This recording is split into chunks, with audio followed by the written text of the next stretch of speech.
नमस्कार. मी अजय बस्ता आणि आज विषयावर बोलणार आहे ते म्हणजे सुप्रीम कोर्टनं सांगितलेले आहे SC ST सब कॅटेगरायझेशन आणि नॉन क्रिमिनल ह्या विषयावर. तर आता आपण जाणून घेऊ की सब कॅटेगरायझेशन विषय काय आहे, सुप्रीम कोर्टनं काय सांगितलं आहे आणि आताची करंट स्थिती काय आहे आणि नॉन क्रिमिनल काय विषय आहे. तर आत्ता साधारणतः देशभरामध्ये SC कॅटेगरीसाठी 15% रिझर्वेशन आहे आणि ST कॅटेगरी 7.5% रिझर्वेशन आहे. तर नुकतंच एका जजमेंटमध्ये सुप्रीम कोर्टनं सांगितलं की ह्याच्या कॅटेगरी दोन्ही SC आणि STमध्ये सब कॅटेगरायझेशन व्हायला पाहिजे. म्हणजेच त्याच्यामध्ये डोमिनंट कास्ट आहेत. जेव्हापासून रिझर्वेशनची सुरुवात झाली तेव्हापासून काही डोमिनंट कास्टच रिझर्वेशनचा फायदा घेतात त्या पर्टिक्युलर कॅटेगरीमध्ये SC आणि STमध्ये, आणि काही डेप्युट कास्ट आहेत तर त्या आरक्षणाच्या लाभापासून ते वंचित आहेत किंवा त्या रेशोमध्ये त्यांचं ते रिप्रेझेंटेशन आहे गव्हर्नमेंटमध्ये. तर त्याच्यासाठी ह्याच्यावर सोल्युशन म्हणून फेअर रिप्रेझेंटेशन यावं म्हणून सुप्रीम कोर्टनं सांगितलं की सब कॅटेगरायझेशन करा विदिन कॅटेगरी. म्हणजेच डोमिनंट कास्टना थोडं रिझर्वेशन द्या आणि डेप्रिव्ड कास्टना थोडं रिझर्वेशन द्या SCमध्ये आणि STमध्ये पण, असं ते सुप्रीम कोर्टनं सांगितलं की जेणेकरून फेअर रिप्रेझेंटेशन राहील आणि फेअर कॉम्पिटिशन राहील. आता नॉन क्रिमिनल काय विषय आहे की आतापर्यंत SC ST या कॅटेगरीमध्ये नॉन क्रिमिनलचा विषय नव्हता, पण सुप्रीम कोर्टनं सांगितलं की तिथं पण नॉन क्रिमिनलचा विषय लावा. म्हणजे जेणेकरून जे आरक्षणापासून वंचित आहेत, गरीब आहेत, दुर्बल आहेत, तर त्यांना आरक्षणाचे खऱ्या अर्थाने फायदा मिळेल आणि ते समाजाच्या मुख्य प्रवाहामध्ये येतील. तर आता आपण जाणून घेऊ ह्याची आता गरज काय आहे. तर आत्ता खरंच SC ST सब कॅटेगरेशनची गरज आहे. आज सुप्रीम कोर्टला त्याच्यावर बोलावं लागते, म्हणजे खरंच त्याची गरज आहे. आणि बऱ्याच राज्यामध्ये OBCचं सब कॅटेगरायझेशन करतात, फेअर रिप्रेझेंटेशन राहावं वंचित जातींचं, डेप्रिव्ड कास्टचं, म्हणून हे आवश्यक पण आहे. आणि नॉन क्रिमिनलची काय आवश्यकता आहे. तर आता मला सांगा, SC ST कॅटेगरीमध्ये नॉन क्रिमिनलचा विषय नाही, म्हणजे जो SC ST कॅटेगरीमध्ये आहे ते सर्वांना रिझर्वेशन आहे. आज IAS ऑफिसरच्या मुलाला आरक्षणाची काय गरज आहे SC STच्या. त्याच पद्धतीने आमदार खासदाराच्या मुलांना आरक्षणाची काय गरज आहे, पण ते SC ST कॅटेगरीतून घेतात.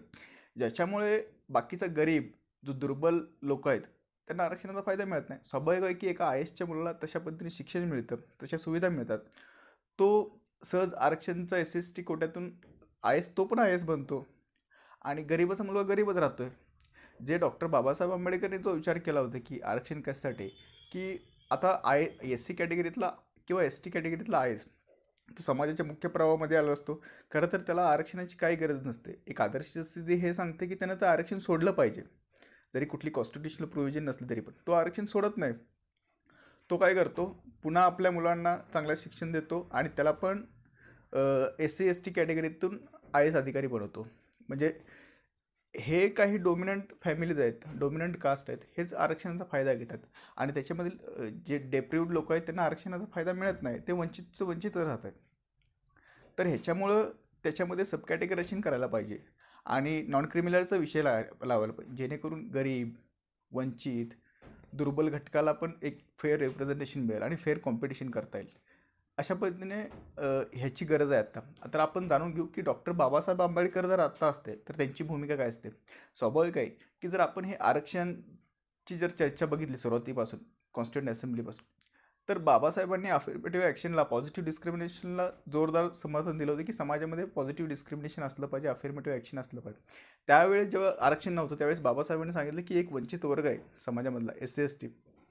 आता ही जर समाजाच्या मुख्य प्रवाहाची ही लेवल असेल तर वंचित घटकाला वर येण्यासाठी आरक्षणाची गरज आहे आणि ते केलं पाहिजे, तरच ते समान लेवल येतील आणि मग तिथून मग फेअर कॉम्पिटिशन राहील. आता स्वाभाविक आहे की SC ST कॅटेगरीतले काही फॅमिलीज समाजाच्या मुख्य प्रवाहात आल्यात, म्हणजे ज्यांनी 3 पिढ्या आरक्षणाचा लाभ घेऊन, म्हणजे आजोबा IAS, मुलगा IAS, नातू IAS, असा आरक्षणाचा लाभ घेऊन समाजाचे मुख्य प्रवाहात आहेत आणि अजूनही ते आरक्षण घेतात. म्हणजे हे किती चुकीचं आहे. आज जर डॉक्टर बाबासाहेब आंबेडकर असते तर त्यांनी ह्याच बाजूने युक्तिवाद केला असता की सब कॅटेगरायझेशन झालं पाहिजे, नॉन क्रिमिनल लावलं पाहिजे. हां, कारण की ते नेहमी वंचिताच्या बाजूने होते. आज IASचा मुलगा समाजाच्या मुख्य प्रवाहात आला आहे, तो जनरल कॅटेगरीतनं कॉम्पिटिशन करू शकतो आणि त्या खरं आरक्षण आता वंचित घटकाला मिळायला पाहिजे, पण ते मिळत नाही. म्हणजे आता ही काय आरक्षण ही काही कोणाची मक्तेदारी नाही किंवा कोणी त्याच्यामध्ये एकदम मी आता सोडणारच नाही असं पण काय भाग नाही. आज जर डॉक्टर बाबासाहेब आंबेडकर असते तर ते नक्कीच सब कॅटेगरायझेशन ह्या विषयामध्ये त्यांनी जोरदार युक्तिवाद केला असता आणि नॉन क्रिमिनल लागलं पाहिजे ह्या बाजूने पण युक्तिवाद केला असता. तर मला हे जाणून द्यायचं की हे योग्य आहे आणि हे लागू झालं पाहिजे जेणेकरून वंचित, दुर्बल, गरीब जे SC STतले लोक आहेत त्यांना आरक्षणाचा खऱ्या अर्थाने लाभ मिळेल आणि ते समाजाच्या मुख्य प्रवाहामध्ये येतील, जे खरं डॉक्टर बाबासाहेब आंबेडकरांनी स्वप्न पाहिलं होतं आणि ते खऱ्या अर्थानं सत्यामध्ये उतरेल ह्या अर्थाने. तर धन्यवाद.